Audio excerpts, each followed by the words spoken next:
Habib, salam alaika, salawatullah alaika. Oke, boleh juga ya suaranya. Suara Ustadz maksudnya.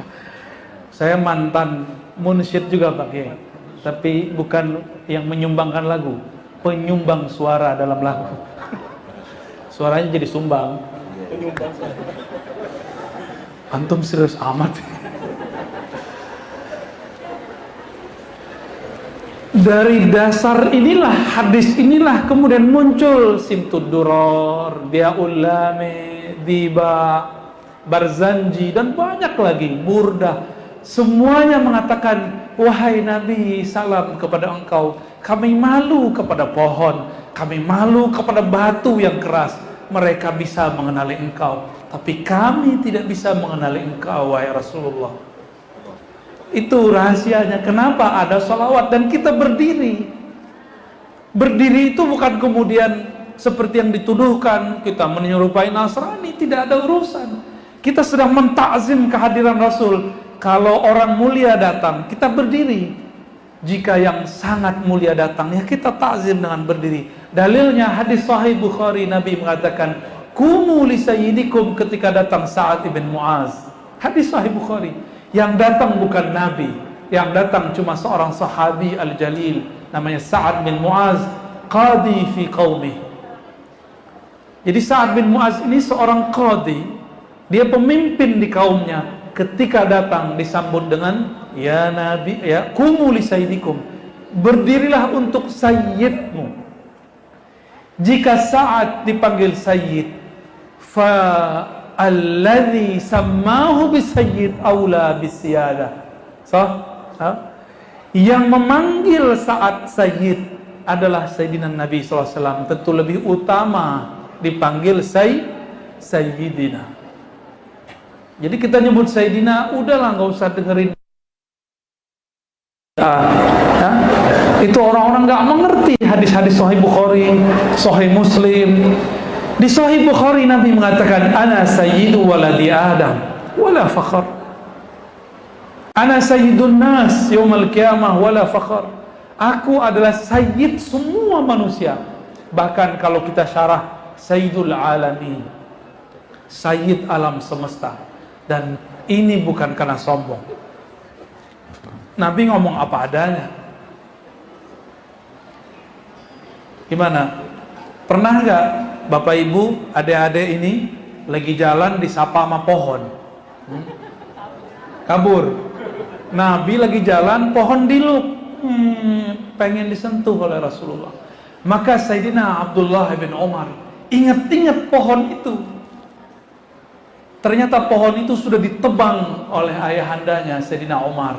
Pohon itu dulu pernah dijadikan tempat berbaiat, baiatur ridwan, yadullah fawqa aydihim, gitu. Ketika mereka berbaiat, ini yang dipakai oleh ulama-ulama ahli zikir, berbaiat dengan tangan. Itu pohon diluk kepada Rasulullah sallallahu alaihi wasallam. Merunduk ya. Itu pohon ngerti kalau itu Rasulullah. Dulu ada nabi yang bisa sembunyi dalam pohon. Nabi siapa? Nabi Zakaria apa Yahya? Ayahnya apa anaknya? Siapa Ustaz? Tuh lupa nih. Ada yang tahu?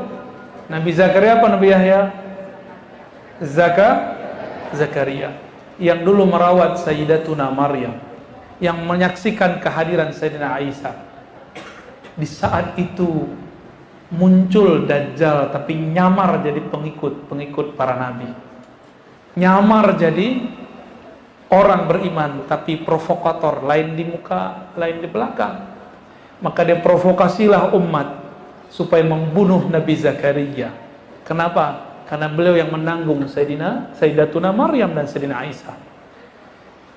Dajjal ini sudah dapat kabar. Dulu dikabarkan Jibril. Jadi Dajjal itu nama kecilnya Samiri, Musa bin Sam'un Samiri.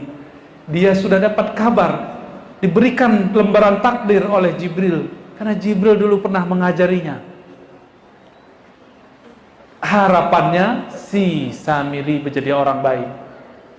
Apa pengkabarannya? Jika kamu tidak jadi orang baik, nanti Isa akan membunuhmu. Takdirmu di tangan Sayyidina Isa. Maka siapapun yang terhubung dengan Sayyidina Isa, dia bunuh. Yang pertama dia bunuh adalah Sayyidina Zakaria. Masuk ke dalam pohon. Itu Dajjal bisa ngomong sama pohon. Maka dia intimidasi pohon. Pohon yang tidak ngaku, saya habisin.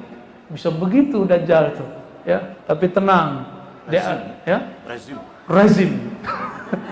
Pakai horor amat pakai kalau ada Z-nya itu udah gawat tuh ya. Itu betul-betul jahat. Si Samiri yang nyamar jadi orang beriman ternyata memprovokasi umat. Ternyata ingin membunuh orang yang merawat Sayyidina Isa. Sayyidina Zakaria, Nabi Zakaria masuk ke dalam hutan, masuk ke dalam kebun-kebun, bingung mau kemana, maka beliau belahlah pohon di tengahnya, masuk ke dalam. Ya, gampang bagi Dajjal. Jadi Dajjal itu bisa mencium orang-orang yang bahkan tinggal di dalam bunker-bunker. Saya mendengar sekarang ada beberapa jenderal dan ustadz-ustadz akhir zaman buat bunker di bawah rumahnya. Ya salam. Kecium nanti sama Dajjal kalau Dajjal keluar. Kalau Dajjal keluar, kecium, ya? Sudah keluar pakai. Waduh gawat juga. Kerempeng. Waduh gawat deh. Allahumma sholli ala Muhammad. Lalu Sayyidina Zakaria disembelih berikut dengan pohon-pohonnya. Disembelih berikut dengan pohon-pohonnya. Kenapa? Hidungnya Dajjal itu, Samiri yang nyamar tadi, sangat tajam. Dia tahu ada orang nih hidup, mau di mana aja dia bisa kejar. Karena dia bau darah. Mirip-mirip Dracula, tapi bukan Dracula. Lebih ganas dari Dracula. Jadi antum nggak bisa lari kemana-mana nanti kalau nggak beriman kepada Allah dan Rasulullah Sallallahu Alaihi Wasallam. Makanya Allah nanti berikan ilmu kepada pengikut akhir zaman di masa akhir Imam Mahdi. Nanti kata Nabi, pohon-pohon, batu-batu ngomong, ya Muslim, wahai orang Islam, haza al-kafir, haza kafir, haza Yahudi. Di sini ada orang kafir, di sini ada orang Yahudi. Jadi nanti kalau orang-orang Yahudi itu sembunyi di mana aja, itu pohon-pohon ngomong. Coba kalau kita nggak tahu ilmu bahasa pohon, gimana caranya? Itu ilmunya para wali, ya. Ilmunya para wali, ilmu kolbu, bukan baca kitab doang. Nggak bisa, telepon udah nggak ada. Ya. Nanti, mic udah nggak ada, ini bid'ah ini. Udah nggak ada beginian. Kita udah nggak bisa ngumpul begini. Ya, kapan masanya? Wallahu a'lam. Mungkin sebagian kita sudah ada yang dipanggil Allah, sebagian ada yang meninggal saat berjuang melarikan diri, sebagian ada yang disiksa oleh Dajjal sampai mati, sebagian ada yang murtad. Nauzubillah min dzalik. Ya.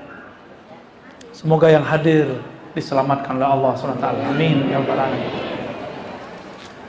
Jadi Nabi Muhammad mengajarkan sebenarnya kepada Jabir, gini loh kalau gitu, dialog dengan batu. Mana ada zaman sekarang kiai, abuya, syekh, mursyid bisa ngobrol sama batu, kan nggak ada, ya, nggak ada kan? Ntar gimana kalau perang sama Dajjal? Kita udah nggak ada senjata pak. Dipelajari Mandarin. Lah, lewat. Ilmu kolbu yang dipelajari. Karena Rasulullah itu berbicara dengan qalbu. Ya. Satu kali Sayyidina Nabi SAW dibentak oleh mbahnya orang Khawarij, namanya Zul Khuwaisirah. Jadi dari masa Rasulullah sudah ada. Zul Khuwaisirah itu anteknya Dajjal, panglimanya Dajjal. Cuma dia belum sadar. Nabi SAW membagi-bagikan harta rampasan perang. Sudah dibagi, sudah adil, tapi dia merasa Rasulullah ini belum adil. Maka dia datang kepada bagi